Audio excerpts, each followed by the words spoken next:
जब भी हम माउंटेन्स की बात करते हैं तो हम अक्सर हिमालय और वेस्टर्न घाट की बातें करते हैं, लेकिन क्या आप जानते हैं कि भारत के अंदर हिमालय से भी पुरानी माउंटेन्स हिल हैं? जी हां दोस्तों, मैं आपका अपना अमित सर आप सबका वेलकम करता हूं आपके अपने चैनल पीडब्ल्यू बीपीएससी वाला में। मैं आज बात करने वाला हूं अरावली हिल्स के बारे में। वो माउंटेन्स जिनको कंप्लीटली इग्नोर किया जाता है, जो हिमालय जैसी माउंटेन से भी पुरानी होने के बाद। बात यह है बच्चा, आजकल आप देखते हो कि काफी चर्चा के अंदर इसको देखा जाता है और ये एक इकोलॉजिकल शील्ड का काम करती है नॉर्थ इंडिया के लिए।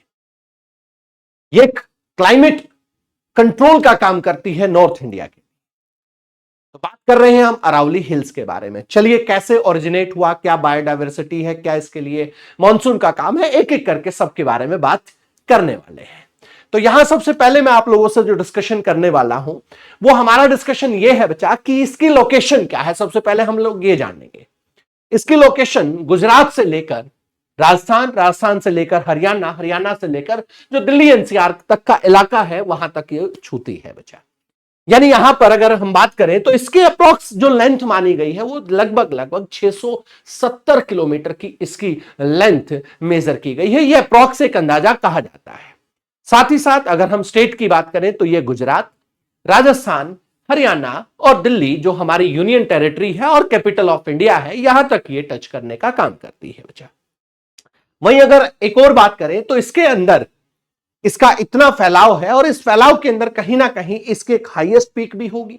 उस हाईएस्ट पीक की अगर बात करें तो बच्चा गुरु शिखर जो है वो इसकी हाईएस्ट पीक है, जो माउंट आबू राजस्थान के अंदर है। साथ ही साथ बच्चा इसकी जो हाइट है वो 600 से 900 मीटर तक इसकी हाइट बताई जाती है। इसकी हाइट जो कंसीडर की जाती है, यानी अरावली एक अपने आप में बच्चा एक ऐसी श्रृंखला है जो बहुत लंबे चौड़े इलाके में से फैली हुई है। यानी अगर यहां बात करें बच्चा तो लगभग 670 किलोमीटर का ऐसा एरिया है जहां पर अरावली की श्रृंखला देखने को मिलती है। दूसरा, ऐसा नहीं है कि यह हर जगह बिल्कुल एक स्ट्रेट लाइन के अंदर है। जैसे कुछ जगह है ये, कुछ जगह ये डेजर्ट, कुछ जगह ये कंप्लीटली फ्लैटन भी हो चुकी है, एकदम से फ्लैट हो चुकी है। कुछ जगह इसकी पीक दिखती है, कुछ जगह पीक नहीं दिखती है, कुछ जगह बहुत कम हाइट की है और कुछ जगह जो है वो इसका बिल्कुल फ्लैट बना दिया गया है। यानी यहां पर बच्चा अगर बात करें हम इसके लोकेशन के बाद एक छोटा सा डिस्कशन की इसका जियोलॉजिकल ओरिजिन कैसे हुआ सर, इसकी फॉर्मेशन कैसे हुई बच्चा। तो ये बच्चा जब अर्थ पर दो कन्वर्जेंट टेक्टोनिक जो प्लेट्स हैं उनका कोलाइड हुआ तो उस कोलिजन के कारण फोल्डिंग जो हुआ वो अपलिफ्ट हो गया, यानी ऊपर की तरफ उठने लग गया। आप लोग जियो में पढ़ते हो कि जब कोलिजन होता है तो उसका जो बीच का पार्ट है वो अपलिफ्ट हो जाता है और इस अपलिफ्ट के कारण ही हमारे पास जो नॉर्थ इंडिया के अंदर इसका ओरिजिन होता है। ये बताई जाती है बच्चा कि ये दुनिया की जो ओल्डेस्ट सर्वाइविंग फोल्ड माउंटेन के नाम से ये जानी जाती है। यानी अगर बात करें बच्चा तो इसकी जो एज है वो लगभग ये है कि 1.9 बिलियंस की इसकी उम्र बताई जाती है। और कुछ जियोलॉजिस्ट का कहना यह है, क्योंकि सब अपनी अलग अलग राय रखते हैं, कुछ जियोलॉजिस्ट का कहना यह है कि ये एंशिएंट वॉल्केनिक इरप्शन से आई है या टेक्टोनिक एक्टिविटी इसके अंदर जो हुई है उससे बनी है। इसी टेक्टोनिक एक्टिविटी के साथ साथ यह भी देखा गया है बच्चा कि यहां पर जो मल्टी सेलुलर लाइफ है उसका, यानी बहुकोशिकीय जीवन का विकास करने में इसका अहम योगदान रहा है।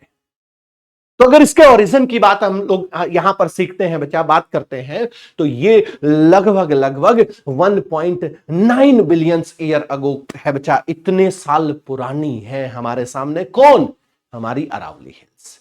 उसके साथ साथ अगर छोटा सा डिस्कशन ये किया जाए, ये बात की जाए बच्चा, तो इसके क्लाइमेट और मॉनसून का अलग अलग रोल रहता है, चाहे वो समर की बात करते हो, चाहे मॉनसून की बात करें हम लोग, चाहे विंटर की बात करें हम लोग। ये तीनों के टाइम प्रोटेक्ट करने का काम करती है कि जो हॉट विंड्स चलती हैं बच्चा ईस्टर्न एरिया से, उनको वेस्टर्न पार्ट, चाहे वो दिल्ली हो, हरियाणा हो, वेस्टर्न यूपी हो, वहां तक आने के लिए रोकती हैं। और अगर ये ना रोकें, अगर सोच करके देखो अब कितना भयावह नजारा होगा कि जिस दिन ये अरावली हिल नहीं होंगी, कितना भयावह नजारा होगा। डेजर्ट हो जाएगा, नॉर्थ इंडिया, यानी अगर मैं बात करूं बच्चा दिल्ली की बात करूं, मैं बात करूं हरियाणा की बात करूं, वेस्टर्न यूपी की बात करूं, पूरा का पूरा डेजर्ट हो जाएगा। ये समर के टाइम जो हॉट विंड्स आती हैं उनको रोकने का काम करती हैं और ईस्टर्न पार्ट में वापस भेज देती हैं, इधर नहीं आने देती हैं। वहीं अगर मॉनसून की बात की जाए तो मॉनसून के अंदर बच्चा जो साउथ वेस्ट से जो क्लाउड आते हैं उन क्लाउड को ये डिफ्लेक्ट कर देती है, और डिफ्लेक्ट कर देती है कहां, इंडो गैंगेटिक जो प्लेन्स हैं हमारे उनकी तरफ डिफ्लेक्ट कर देती है, जिसके कारण बारिश हो, जिसके कारण आप लोगों ने देखा ना जो हमारे पास गैंगेटिक रीजन है पूरा का पूरा, चाहे वो यूपी का पार्ट हो, बिहार का पार्ट हो, पूरा ये पार्ट है वो समृद्ध क्यों है मिनरल से, इस अरावली की देन है। इसके साथ साथ अगर बात करूं बच्चा विंटर के अंदर, तो विंटर में जो कोल्ड विंड्स आती हैं सेंट्रल एशिया से उनको ब्लॉक कर देती है, और ब्लॉक कर देती है जिसकी वजह से नॉर्थ इंडिया के अंदर जो कड़ाके की उतना भयावह ठंड हो सकती है उससे बचाने का काम करती है। तो चाहे आप विंटर की बात करो, चाहे आप मॉनसून की बात करो, चाहे आप समर की बात करो, तीनों कंडीशन में अरावली प्रोटेक्ट करने का काम करती है। यानी ये है अरावली का योगदान नॉर्थ इंडिया के अंदर। डेजर्ट बन जाए अगर अरावली ना हो तो, इंडो गैंगेटिक रीजन के अंदर बारिश ना हो अगर अरावली ना हो तो, और साथ ही साथ बचा इतनी कड़ाके की ठंड हो जाए अगर अरावली ना हो तो। ये योगदान है, ये मॉनसून और क्लाइमेट का इसका रोल है बच्चा। इसके साथ साथ अगर बात करें इसके अंदर थोड़ा सा मैं बात करूं, क्या सर इसमें यहां फ्लोरा और फोना जैसे भी कुछ एक्टिविटीज होती हैं क्या, पेड़ पौधे जीव जंतु किस प्रकार के पाए जाते हैं सर? तो बच्चा एक सबसे बड़ी बात यहां पर यह आई, देखिए मैंने एक वर्ड लिखा हुआ है बायोलॉजिकल बायोडाइवर्सिटी हॉटस्पॉट।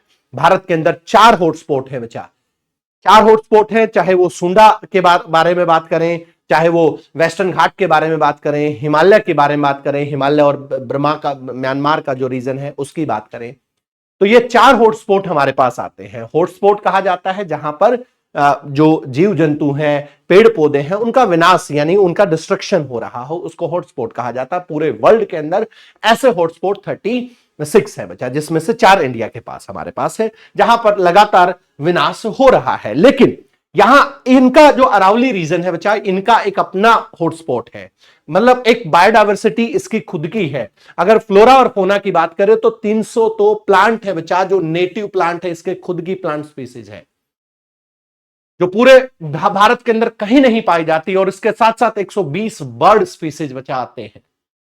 यहां पर अगर बात करें तो आपको लियोपार्ड्स मिलते हैं, लियोपार्ड्स ज्यादा मिलेंगे बच्चा, हाइनास ज्यादा मिलेंगे, जैकाल्स ज्यादा मिलेंगे, नील गाय बहुत ज्यादा मिलती है।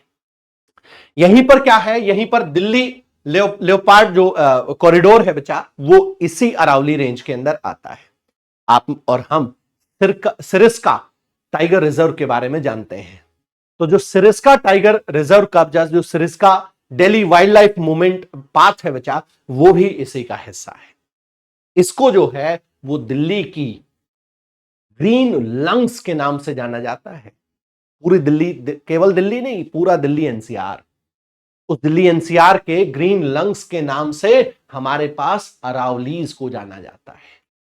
इसके साथ अगर थोड़ा सा डिस्कशन और मैं आगे बढ़ाऊं आप लोगों के लिए, तो आज जो ह्यूमन एक्टिविटी हो रही है, जिस ह्यूमन एक्टिविटी के कारण आज हमारे सामने हमारी अरावली जो लगातार टूटती जा रही है, उसके सबसे मेजर, सबसे मुख्य कारणों में से एक है इलीगल माइनिंग होना, जो एक हाई लेवल पर माइनिंग चल रही है।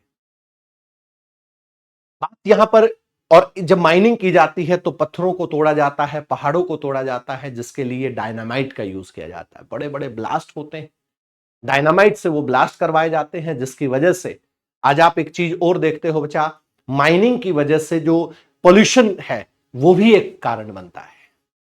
इसके साथ साथ बच्चा कंस्ट्रक्शन, जो लगातार पॉपुलेशन बढ़ने के कारण कंस्ट्रक्शन होते जा रहे हैं। लैंड ग्रैबिंग की बात करें, वहीं फार्म हाउसेस की बात करें, लोगों ने अपने शानो शौकत को दिखाने के लिए, लोगों ने अपने ऐशो आराम के लिए वहां पहाड़ों के अंदर एक बड़े बड़े फार्म हाउस बना रखे। कहीं ना कहीं आप फार्म हाउस बनाते हो तो कहीं ना कहीं, या जो भी चीजें आपने कंस्ट्रक्शन का काम करते हो, तो पेड़ों की कटाई होने के बाद होता है। फिर हम वहां आते जाते हैं, वहां पर क्लाइमेट है, वहां का जो एनवायरमेंट है उसके अंदर लगातार बदलाव होता है। इसके साथ साथ बच्चा जो रियल एस्टेट के जो प्रोजेक्ट्स हैं ये इतने ज्यादा अरावली हिल्स में देखे जाते हैं, अरावली की पूरी रेंज में देखे जाते हैं, जिसके कारण ये एक मेजर कारण है हमारी अरावली का जो डिस्ट्रक्शन होने का, उसके विनाश होने का। इसके साथ साथ बच्चा ये बात अगर ह्यूमन एक्टिविटी के डिस्ट्रॉय कर रही है तो ये 25% अरावली हिल्स इसी कारण डिस्ट्रॉय हो चुकी है। अभी तक अगर बात करें तो 25% अरावली हिल का डिस्ट्रॉय यानी विनाश इन्हीं कारणों के कारण हो चुका है। आप कहें कि सर ये कैसे? बच्चा एक रिपोर्ट के अकॉर्डिंग ये बताया गया कि 200 से ज्यादा केस रजिस्टर्ड हैं अभी भी इलीगल माइनिंग के। अब आप इससे अंदाजा लगा सकते हो कि हां ये चीजें बढ़ रही हैं, और जिसके कारण आप भी इस बात को समझते हो कि अरावली एक ऐसे विनाश की तरफ जा रही है जो कहीं ना कहीं उसको प्रोटेक्ट करने के लिए, उसको बचाने के लिए हमें हमारे अंदर एक मतलब कहा जाता है बच्चा कि जब पेड़ पौधे नहीं होंगे तो इंसान कहां से होंगे। तो ये हमारे लिए एक बड़ी बात यहां पर आती है बच्चा, इन सब कारणों के कारण यहां पर देखा गया। अब इन अरावली का योगदान हमारे लिए एक क्लाइमेट इंश्योरेंस की तरह है, सिक्योरिटी की तरह। आप लोग जानते हैं कि हम और आप अपनी बॉडी के अंदर या अपने सराउंडिंग के अंदर जब अपनी गाड़ी का, अपने आसपास का जब इंश्योरेंस करते हैं तभी हम अपने आप को सिक्योर मानते हैं। लेकिन अगर इन अरावलीज का इसी तरीके से विनाश होता गया तो ये बहुत ज्यादा दिन तक नहीं रहेंगी ये चीजें, क्योंकि यही हमें क्लाइमेट इंश्योरेंस का बना करके देते हैं, यही हमें वाटर बैंक बना करके देते हैं, यही हमें इकोलॉजिकल फायरवेल बना करके देती हैं, यही हमें एक कंडीशन बना करके देती हैं, एक डेकोरम बना करके देती हैं, इकोलॉजिकल शील्ड बना करके देती हैं, जिसकी वजह से आप और हम यानी नॉर्थ इंडिया के अंदर ये पूरा एरिया जो है वो एक सेफ रहने का काम जहां होता है। इसलिए अरावली हमारे लिए जरूरी है, इसलिए अरावली का रोल है पूरा का पूरा इस तरह के डेजर्ट को बनने से रोकने का। अगर ये डेजर्ट रोकना है तो हमें अरावली को बचाना है।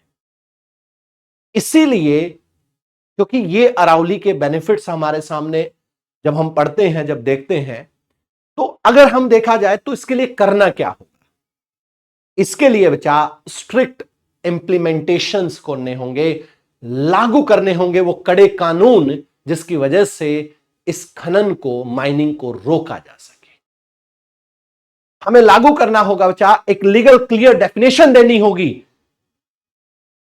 यहां माइनिंग नहीं हो सकती है। उस डेफिनेशन के बाद ही हमारे सामने हम अरावली को बचा पाएंगे। इसके साथ साथ बच्चा एक शॉर्ट टर्म के लिए नहीं चाहिए, ऐसा नहीं चाहिए कि शॉर्ट टर्म के लिए इसका जो माइंडसेट लोगों का कर दिया जाए। लॉन्ग टर्म माइंडसेट करना पड़ेगा एनवायरनमेंट को प्रोटेक्ट करने के लिए। क्योंकि एक बात याद रखिएगा, अगर अरावली नहीं हुई तो नॉर्थ इंडिया नहीं होगा। अगर अरावली डेजर्ट में बदल जाती हैं, फ्लैटेंड हो जाती हैं, तो नॉर्थ इंडिया डेजर्ट में बदलते टाइम नहीं लगेगा। तो दोस्तों आज ये छोटी सी इंफॉर्मेशन अरावली का बेसिक मैं आप लोग के लिए सामने लेकर के आया, क्योंकि अभी काफी चर्चा में था और आप लोग के लिए बहुत जरूरी था बताना छोटी सी इंफॉर्मेशन। तो होप सो आप लोग को वीडियो अच्छा लगा होगा। एक बार कमेंट बॉक्स में जरूर बताइएगा, और इस तरह की जो इन्वायरमेंटल पार्ट की कोई भी वीडियो होगी तो मैं जरूर आपके सामने आता रहूंगा। Thank you so much. जय हिंद, जय भारत।